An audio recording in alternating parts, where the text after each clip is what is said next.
I have enough respect for you because of your role there as the DM Unapati. আর তুমি এখানে এসে তোমার মেরুদণ্ড বিক্রি করতে শুরু করলে তুমি পারবে না। এবং ধনপুর এবং বর্ষনগরের সেই পরিবর্তন দেখেছেন কি হয়েছে। পোলিংয়ের দিন দলে দলে গিয়ে ব্যালট এই ইভিএম টিপছে, সব ছবি কোনো একটা কর্নার থেকে কোনো একটা ইয়ে থেকে এই ছবিগুলো বেরিয়েছে। শ্রী বিশাল কুমার সাহেব আজকে রিটার্নিং অফিসার,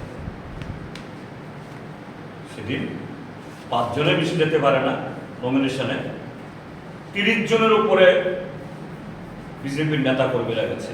তার সাথে হলো 2 মুখ্যমন্ত্রীর সমস্ত সিকিউরিটিকে ঢুকেছে, অর্থাৎ মুখ্যমন্ত্রীরা ডিএম এর চেম্বারের ভেতরেও নিরাপদ বোধ করেন না। ঝাটকাটা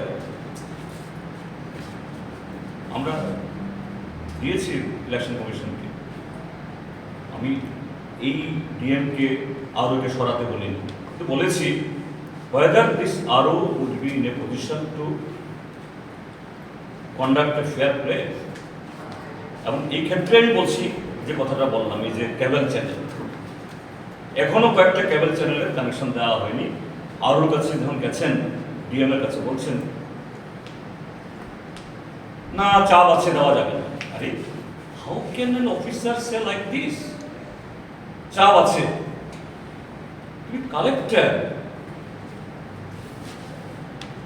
প্রাইম মিনিস্টারের অফিসের সামনে, রাষ্ট্রপতির অফিসের সামনে, মুখ্যমন্ত্রীর অফিস বা সেক্রেটারিয়েটের সামনে, ডিএম অফিসের সামনে, এসডিএম অফিসের সামনে এবং বিচারালয়ের সামনে জাতীয় পতাকা হবে। Because the office of the collector is not just an office, it is an institution। Doctor Vishal Kumar যখন ওই পদে থাকেন না, বাইরে যান, তিনি ব্যক্তি, but while you are holding the chair, sitting on the chair, you are custodian of a institution। তিনি বলে দিচ্ছেন কোনো কোনো চ্যানেলকে যে না এসে তো আপ বলিয়ে लेकिन आपका ऊपर से कुछ चाप है। বলবো শুধু বিশাল কুমার কেন, যে সমস্ত আইএস বা টিসিএস ডিফেন্স অফিসার যদি তারা তাদের মেরুদণ্ড বিক্রি করে ফেলেন এভাবে, তাহলে গণতন্ত্র থাকবে না, সংবিধান থাকবে না। কাজেই আজকে এই সমস্ত কাদা ছোড়াছড়ি না করে কিভাবে উন্নত রাজনৈতিক সংস্কৃতি,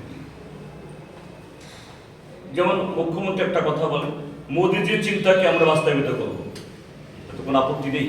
হ্যাঁ, স্বাভাবিক, এদের চিন্তা তো মোদির চিন্তা ছাড়া কিছু নেই। এই আলোচনা আপত্তিকর কিছু না। আমরাও বলি যে না, মোদির চিন্তা এটা আমাদের দেশের মানুষের যে আকাঙ্ক্ষা তার পরিপন্থী। কাজে তর্ক বিতর্ক সেভাবে হবে।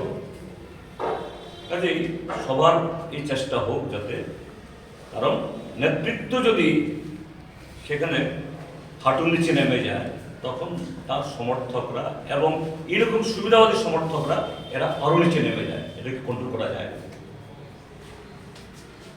দ্বিতীয় যেটা বলছি আমি, যেটা নির্বাচন সংক্রান্ত বিষয় নয়, আপনাদের পত্র পত্রিকাতে উঠেছে।